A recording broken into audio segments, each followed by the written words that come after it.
Hey guys, how you doing? That guy here, and today I'm here to talk about a new Marvel film. You might have heard of it. It's been quite a big deal. It's Endgame. Now, anyone who knows me knows I'm a massive Marvel fan, and as soon as I saw this film was coming out, I had to go and see it. Now, this video is going to talk about some spoilers, so you're only going to see it. What the hell are you doing with your life, man? Go out, see this film. It's 3 hours long. Just go and see it and come back. This is going to be a long video. It's 3 hours long. So, let's begin, shall we? Okay, so the film starts with Hawkeye and he's with his family, like having a barbecue and something. And he's teaching his daughter to shoot the bow. And he goes off to get something. And when he calls out to his family and no one answers, and he turns around and all you see is this dust. Obviously, this movie starts with Thanos just after he snapped his fingers and destroyed half the population of the universe. So, it then cuts to Tony Stark and Nebula after their fight on Titan. They're on a ship and they're flying around, but the ship's on low on power. They've got no food, no water. They don't know where they are in the universe. And Tony Stark records his last dying message on his Iron Man helmet to Pepper, and he sits in the pilot's seat and he's sitting there, his last dying breath, and suddenly this bright light shines through the windscreen, hits him in the face, and surprise, surprise, it's Captain Marvel, who's already seen that coming, and she saves him, brings him back to Earth, and Tony's alright. He gets put on the drip, and he's there talking to all his friends and, well, the rest of the Avengers. So you got the rest of the Avengers there. There's Natasha, there's Thor, there's Rocket, there's Steve Rogers, Captain America, there's Bruce Banner, and there's James Rhodes, and they form a plan to try and steal the Infinity Stones back off Thanos, but they try and find out where he is first, and they actually find out that he uses stones somewhere else, and they track that signal back to the planet where they find him, and they beat him to the ground, and they ask him where the Infinity Stones are. He said the last thing he did was destroy the stones using their power, and it almost killed him. You can see he's all like scarred all side of his face and such. And then Thor just suddenly gets in a fit of rage and cuts Thanos' head off, which he should have done in the first film, but then we won't have this film, so there we go. And then the film skips 5 years later, and you see Scott Lang, and he escapes from the quantum realm to discover that his daughter, Cassie, is now a teenager, and Hope, the Wasp, who was in the Wasp and Ant-Man film, she has disappeared along with half the population because he's been stuck in his quantum realm. He hasn't got a clue what's going on, and he finds all these pillars with people's names. He searches on them and he sees his own name on there as well. And so he goes to see his daughter and sees she's a teenager, etc. And Steve Rogers, Captain America, set up this support group, and these people are talking about what they've been up to since the snap. You know, their families disappeared. This guy talks about how he went on a date with another guy, and he started crying, and the other guy started crying when they remembered what happened, everyone they've lost and such. It's quite emotional, but there's lots of other things going on, like all the heroes that are remaining are in different parts of the world looking for like solutions and keeping watch over what's left of the Earth population. And Ant-Man, or Scott Lang as he also known as, he goes up to the Avengers Tower and he tries to get in to try and tell them that who he is and such. He says that even though it's been 5 years for them, when he was in the quantum realm, it only felt like 5 hours. So he thinks they can do that, they can travel back in time and stop the snap from happening, or just go back in time, stop Thanos snapping, or go back in time and grab the stones before he can. So they go to talk to Tony Stark, who's like he's with Pepper now, and they're raising a child together. They have a child, which she's really cute, but regardless, the point. They go to Stark and they tell him about this idea about going back and taking the stones before Thanos has a chance to get them, and he says no, it's impossible, it would never work. He just dismisses the idea completely. And so they decide to go to the next smartest man, the Hulk. Only he's not quite the Hulk, but he's not quite Bruce Banner. In the previous film, Infinity War, Bruce Banner couldn't transform into Hulk. This is never explained why he couldn't transform into Hulk in this film, but in this film, he's actually the Hulk. The body of the Hulk is all green, big, muscly and such, but he has a consciousness of Bruce Banner, so he's really smart, but he also has the incredible strength. So they go to talk to him, and he considers a plan about grabbing the Infinity Stones before Thanos does. And Tony Stark's at his house, and he thinks about this plan that they said to him, and he makes a simulation and finds out it actually is possible. And so he decides to contact the team and say, it's possible, we can do this, but nothing needs to change, because he loves his new family. He's got his beautiful wife Pepper, he's got his beautiful kid. And so meanwhile, while this is going on, Natasha, she's tracked down Hawkeye, who's becoming a trained assassin. He's going around Japan killing, I don't know, criminals, and there's one point where he goes to kill this guy. He says, wait, I'll give you what you want. He just looks at him and goes, you can't give me what you want, because he's just overcome with grief after his family just disappeared. And so Natasha finds him, and after she tells him that there's a chance that he could bring his family back, she goes back with him to the team.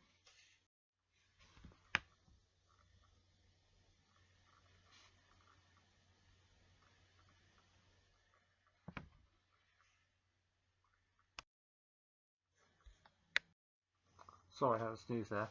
So, Bruce Banner and Rocket go to New Asgard to try and get Thor to come and join the team, and they find Valkyrie, and they ask where Thor is, and she tells him that he only comes out for more beer or food, and he's just locked in his shed forever. He never comes out, he doesn't want to see anyone, and he just seems that he's ultimately depressed. So they go in the shed where he is, and apparently he is guilt-ridden. He's guilt-ridden that he didn't stop Thanos when he had the chance of Wakanda before he did the snap. And they see him, he's like really overweight, he's been eating junk food, he's always drinking, and apparently what all Norse gods like to do is play Fortnite and shout down the microphone at little kids that just got owned by him, apparently, because who doesn't love to play Fortnite? But Bruce Banner and Rocket convince him to come with them and help to save the world, apparently. So they test the time machine, and the quantum realm machine that can on Barton, and Hawkeye is real name, what his code name is. He goes back and he sees his family before they disappear, and then it brings them back, and so it's confirmed that it will actually work. So with that sorted, they formulate a plan, but they need pin particles. They've only got enough for one journey there and one journey back for them. So Bruce Banner, Steve Rogers, Captain America, Scott Lang, Ant-Man, and Tony Stark, Iron Man, decide to receive the time, mind, and space stones during the battle in New York, because all three of those stones are in the same place. The time stone was in the Sanctum place where Doctor Strange got his training, and Loki had the Mind Stone, his scepter, and the Tesseract was also there as well. So they decided they can get all three at once. So they all go back to 2012 with the big battle in New York where Loki was there, and etc. So Bruce goes to the Sanctum to get the Time Stone from the Wise One, and she stops him and she pushes him, and like the Hulk exits the body, and so does Bruce, like the out of body experiences. And she's talking to him and says that um, she can't give him the time stone to him. It explains that Stephen gave the time. Well, Stephen Strange gave the time stone to Thanos, and the wise one thinks to herself and goes, "Well, if he did this, there must be a greater plan for it." And so she gives Bruce the time stone. So that's one down. But before he leaves, he says he will return it after they finish using it. So Captain America grabs these Loki's scepter from the top of the thing, and he's in his lift, and there's these AIA agents, and they want to take the scepter away from him, but he whispers to them, "Hail Hydra," and they just believe him that he's on their side, and they let him all walk off of it. And then, while this is going on in another part of the building, there's all these people going down the lift. It's all the team. And Hulk tries to get on the lift and say, "Sorry, buddy, it's just too heavy." So they decide, say, Hulk takes stairs. And this is that time Hulk, not the new Hulk that was in the future. And he's going, Hulk hates stairs. Smash, smash, smash, smash. And he goes down. And while downstairs, there's Tony Stark there's two Tony Starks. That time Tony Stark and the future Tony Stark. Future Tony Stark is there, and he's in disguise, and he's ready to get the Tesseract, which is the case. While Loki's also there in chains. And Ant-Man's there, and he shrinks down to cause that time Tony Stark have a cardiac arrest by putting one of his wires in his heart thing. And so he collapses and he has a cardiac arrest. They quickly switch briefcases so that in the future Tony Stark has a Tesseract. Suddenly Hulk comes bursting through the door, knocks Tony flying, and the Tesseract comes out the case. Loki sees it, picks it up, and disappears. So Loki might actually still be alive in this timeline. You don't actually know, but he disappears with it, and so Tesseract's gone. It's all over.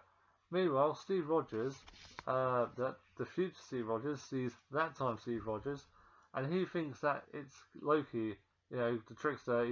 He's being a clone of himself. So Captain America and Captain America have a big old battle, and the future Captain America finally wins, and they all meet up. Tony meets up, and Bruce and Scott, they all meet up, and they just say, like, we got two of them, but the third one we haven't got the Tesseract. So Scott travels back to the present day, and Tony and Steve Rogers travel further back to the past, and they go back to quite a way back, but they need to get small Pym particles. Luckily, they find the iBase where Hank Pym's working on his experiments with the particles. They get some more, and then they also in the iBase they find out the Tesseract's there, and they sneak in, and Tony Stark sees his father, has a nice old conversation with him, saying he's a good man, but he doesn't reveal that he's his father. And Steve Rogers goes in and finds the Tesseract. But while he's there, he sees his old love, Peggy Carter, and he realizes that he misses her and he loves her still, but he's got to put the mission first. So he meets back up with Stark, and they go back to the present time with the now prized stones they have. So meanwhile, Rocket and Thor, they travel to Asgard to retrieve the Reality Stone before the Dark Elves use it against the Nine Realms. It's in Asgard. It's currently in Jane Foster. So Rocket has this little machine that pokes into her and so to see that. But meanwhile, Thor wanders around. He finds his mother, and he tries to warn her, and she tells him, "No, don't tell me. Whatever's meant to happen will happen." And so Rocket retrieves the reality stuff from Jane Foster, and Thor reaches out and waving his hammer towards him, mirroring it. I can't pronounce the word, but it's his hammer. to prove that he's still worthy. And he says to his mother, "Ah, yes, I'm still worthy." So now he's got his hammer back. So they go back to the present day. There's Nebula and Rhodes. It's Nebula and Rhodes, War Machine. They decide to get the Power Stone before Peter Quill does, Star-Lord. And if you've seen the Guardians of the Galaxy, the first movie, where he's dancing through and all this stuff, getting towards where the stone is, that all plays through, and they're watching him, and they're seeing him just dancing around, and they both get the stone. But Rose travels back, but Nebula malfunctions, and apparently Thanos and that time Nebula and Gamora is there, and she malfunctions. They find out that a future Nebula is there and working with the Avengers to steal the stones. So they kidnap the future Nebula, and sends that time Nebula to the present day as a spy.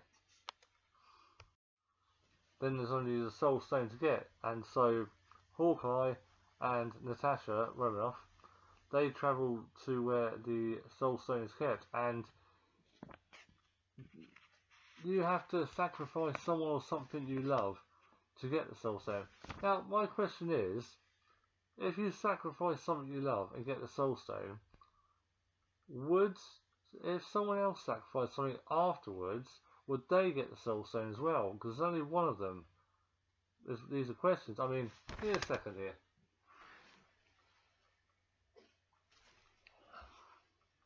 This here is my 8-bit link. If I sacrifice this, would I get a Soul Stone? I mean, I know there's more of them out here, but this is what I love. If I sacrificed it, would I get the Soul Stone? Or does it have to be someone I love?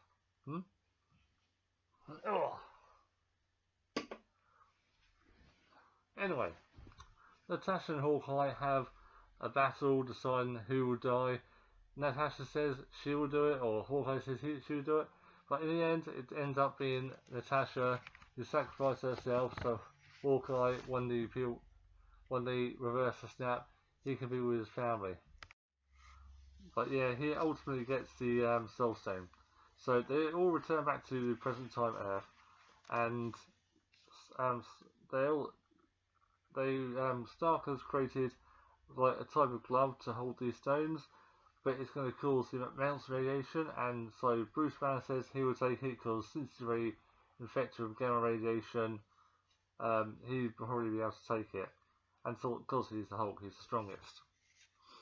So before he puts it on, Tony tells him, don't change anything that's happened in the future, because he still wants his family and his child and such, just bring everyone back. So while he puts it on, the spy Nebula goes into the transporter room, where everyone was going back in time and getting the stones, and while the Hulk reverses the snap and brings everyone back, they say, "Oh, has it worked?" And they see these birds chirping outside. Then suddenly Nebula brings Thanos through, and he's like obliterates the building. The building just crumbles to the ground, splitting the team up, and the gauntlet falls into Hawkeye's possession. While Captain America, Tony Stark, and Thor are fighting Thanos. So that time Nebula is talking to the past Nebula and Gamora, telling them that Thanos isn't good. They should betray him like she has. He doesn't really care about them, and Gamora buys it. But then that Nebula tries to shoot her, but that time Nebula shoots her first and kills her, which is strange because if she killed her past self, wouldn't she cease to exist in the future? Yeah, that's kind of iffy, but timelines, what are you gonna do? Now, a really cool bit is where Thor uses Stormbreaker and gives his hammer to Captain America, and Captain America is able to wield it. So he's smashing all these people with Thor's hammer. So he is also worthy of having Thor's hammer. And Thanos says, he is inevitable. I will instead destroy this galaxy and create it in my own vision. So he's not going to wipe out half the population anymore. He's just going to destroy everything and just create it in his own version of it. So Thanos is bringing his army to Earth, and suddenly T'Challa, Black Panther, turns up in front of Tony Stark. No, sorry, he turns up in front of Steve Rogers. Along with everyone else revived. There's all these portals by Doctor Strange does, and they're all coming through. There's everyone. There's the whole army of Wakanda. There's all the warriors of the Sanctum from Doctor Strange. There's Peter Parker's back. Peter Parker, Spider-Man's back. Oh yeah, baby. Everyone's back. Oh man, I'll tell you. Everyone coming back. I got a little bit choked up, I tell you. And I knew they were all back because Hulk did the snap thing, but he brought them back, and oh man, I tell you, I was overjoyed. A few people actually clapped in the cinema. And so Star-Lord's back, and he sees Gamora. He goes to hug her, and she knees him in the gut, and she turns to Nebula and says, "So this is the idiot I end up with," and she goes, "Yes, unfortunately so." But most importantly, Groot is back. Groot, he's back! Oh yeah, and he's still his teenage self. He's not a baby, he's not an adult, he's just his teenage self at the moment. So, a few Avengers keep passing the gauntlet to each other, trying to take it back. They reckon they can, if they get into the quantum realm, they can get the stones back before Thanos has a chance. And they all pass it to each other, and Thanos is trying to get it back for them. And he finally grabs it and he tries to put it on. Captain Marvel's there and grabs at the other end, stops him, and he's like pulling it. He grabs the Power Stone in his hand and punches her and just knocks her flying. Because previously, before he had before when she was trying to grab it, he was like headbutting her, punching her in the face, and she was just shrugging it off. The Power Stone obviously increases his strength and just knocks her flying. So that happened. Then Tony Stark looks over and he sees Doctor Strange, and Doctor Strange holds up the one finger. If you remember from the Infinity War, he said there was only one chance that they would win, and he holds up his one finger. So Tony Stark dives forward, and he grabs his arm, and he wrestles with him, and he gets flung off, and then Thanos raises his hand, and he snaps his fingers, but nothing happens. And he sees Tony Stark, and he's put all the stones on his Iron Fist glove, and Thanos goes, "No, I am inevitable," and Tony just looks and goes, "I am Iron Man," and snaps his fingers. And you see Thanos' army start to crumble and disintegrate into dust, and Thanos is just walking around, staring at everything that's turned to dust, and he sits down, and finally he starts to disintegrate and turns to dust as well. But the saddest part of the movie is that Tony Stark dies from the exposure from the stones. So they have a funeral for Tony Stark. Everyone's there, and I mean everyone apart from obviously Natasha Romanoff. She never came back, and also Vision. She never came back. He never came back either. And Wanda's there, and she misses Vision obviously because they had a romantic relationship. But Nick Fury's there, and you see Pepper Potts and her daughter and Tony's daughter there, and they send out a lily with Tony Stark's heart on it, and it says in there just to prove that Tony Stark had a heart. It's a really touching bit of the movie. I really got choked up about that. But then they decide they got to put this take the stones back where they got them from. So Steve Rogers says he will do it. So Hulk sends him back into the past, and when they try and bring him back, it doesn't work. So he tries again, but then they see this figure sitting on the bench, and so Falcon and Bucky go over to him.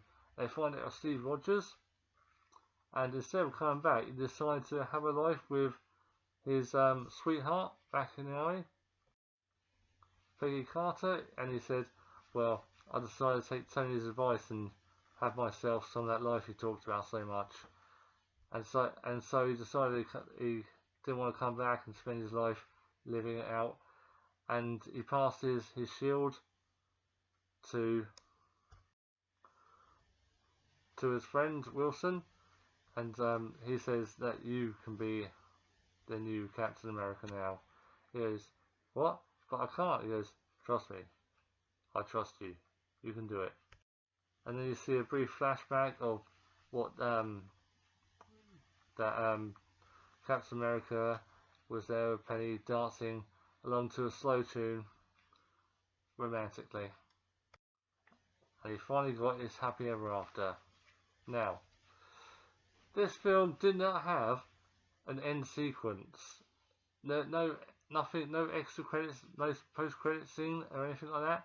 But it did show the new trailer for the Spider-Man film, Far From Home. Because when I was in the cinema, the trailer said, it came up with the guy who plays Peter Parker, says, oh, if you expect a Spider-Man trailer, it'd be at the end of this film. Because the trailer shows that Iron Man is passed away and he's dead. Obviously, they didn't want to ruin that in the film for you. But the main problem I had with this film is Hawkeye didn't die. I hate Hawkeye with a passion. Why did Tony die? Why did Natasha die? But Hawkeye survived. But still, this film was fantastic. I highly recommend. Well, if you haven't seen it, what are you doing with your life? Go and see this film, man. Come on. What's wrong with you? You watched this and that, you haven't even seen the film yet.